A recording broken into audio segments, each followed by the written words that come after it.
Shalom, selamat malam Bapak Ibu Saudara yang dikasihi Tuhan Yesus Kristus. Selamat kita berjumpa kembali dalam renungan pada malam hari ini. Kita bersyukur kepada Tuhan karena kebaikan-Nya yang tidak henti-hentinya mengalir dalam hidup kita. Dalam segala keadaan, Tuhan turut bekerja, mendatangkan kebaikan buat saudara dan saya. Sebelum kita mendengarkan renungan firman Tuhan, mari kita berdoa. Bapa yang penuh dengan kasih dan rahmat, Bapa dalam nama Tuhan Yesus Kristus, Tuhan dan Allah kami yang hidup, yang mengasihi, yang peduli dan selalu menyertai kami. Kami bersyukur untuk berkat-Mu, bersyukur untuk kebaikan-Mu di sepanjang hari ini. Kembali saat ini kami mau mendengar sabda firman-Mu. Urapi kami Tuhan agar kami mengerti dan taat pada setiap kehendak-Mu. Dalam nama Tuhan Yesus kami berdoa. Haleluya, amin. Saudara yang dikasihi Tuhan, ayat firman Tuhan saat ini terdapat dalam surat Roma pasal 15 ayat 20-21. Tertulis demikian. Dan dalam pemberitaan itu, aku menganggap sebagai kehormatanku bahwa aku tidak melakukannya di tempat-tempat di mana nama Kristus telah dikenal orang, supaya aku jangan membangun di atas dasar yang telah diletakkan orang lain, tetapi sesuai dengan yang ada tertulis, mereka yang belum pernah menerima berita tentang Dia akan melihat Dia, dan mereka yang tidak pernah mendengarnya akan mengertinya.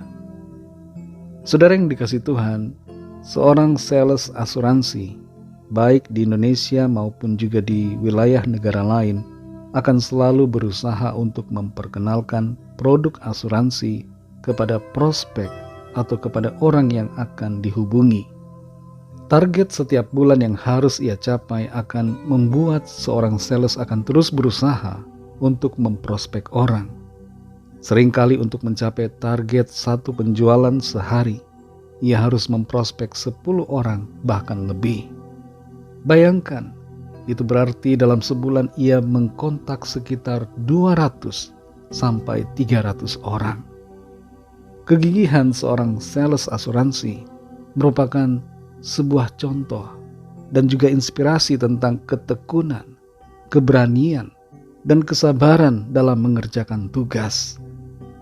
Kita semua sebagai orang percaya adalah terang dan garam bagi dunia ini. Cuma sayangnya, seringkali kita sudah tidak punya hasrat lagi untuk memprospek orang lain bagi kerajaan sorga.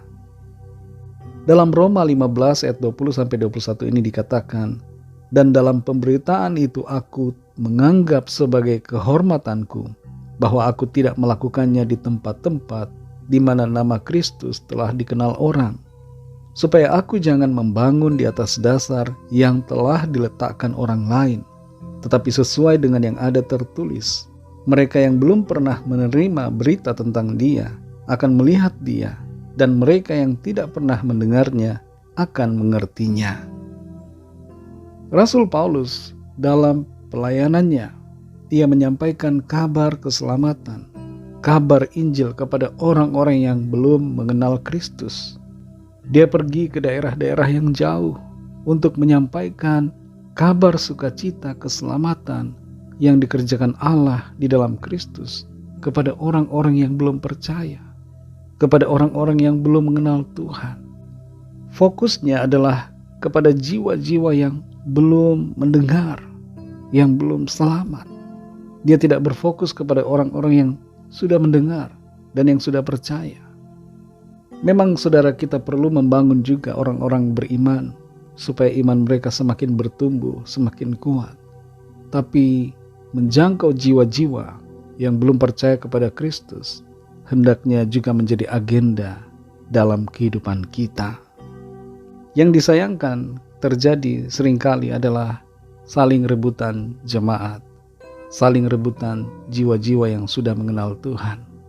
Ada gereja yang bersebelahan, saling rebutan jemaat, dan bahkan gembalanya saling bermusuhan satu sama lain. Hal ini sebenarnya sangat disayangkan terjadi. Fokus kita bukan bersaing dengan sesama yang melayani. Fokus kita adalah menuai jiwa-jiwa. Ladang begitu luas, dan ladang sudah menguning.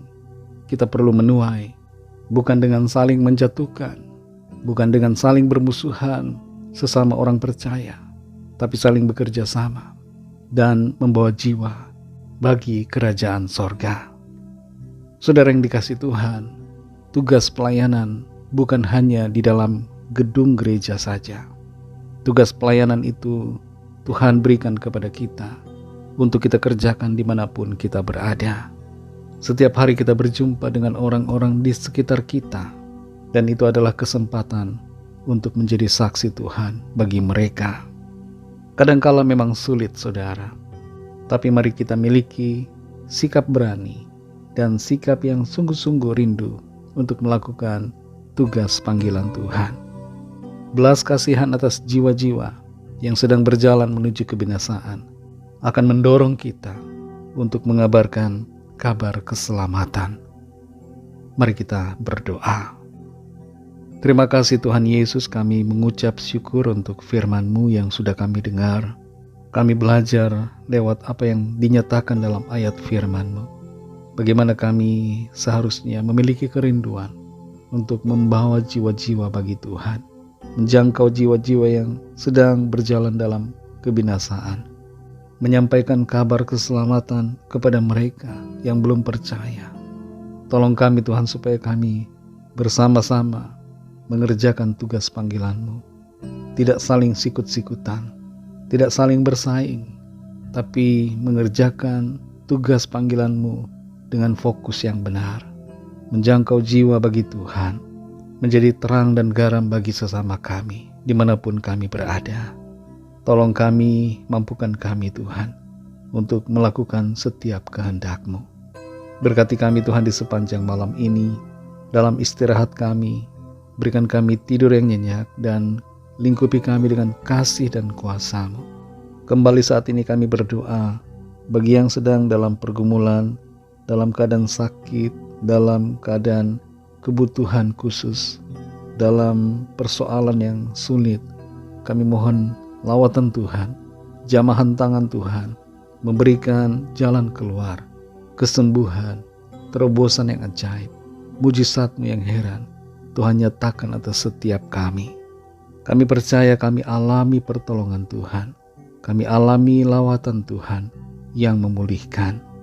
Terima kasih Bapa, berkatilah bangsa dan negara kami Indonesia, dan juga semua bangsa di dunia ini.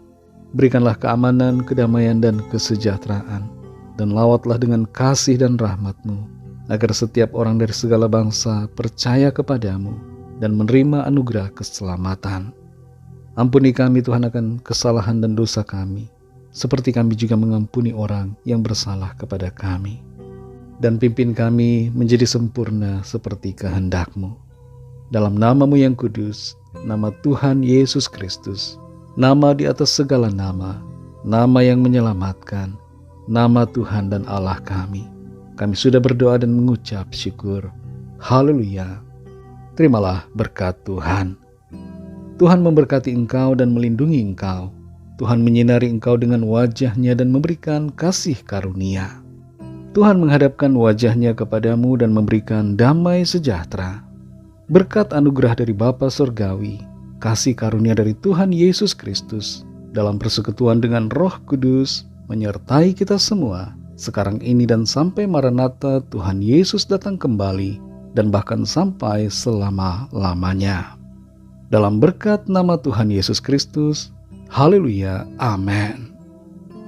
Puji Tuhan, saudara yang dikasihi Tuhan, saya percaya firman Tuhan menjadi berkat dan kekuatan buat saudara semua, dan Roh Kudus akan menolong saudara untuk lebih lagi memahami kebenaran firman Tuhan. Tuhan Yesus memberkati saudara semua. Selamat malam, selamat beristirahat, dan sampai jumpa dalam renungan yang berikutnya. Haleluya.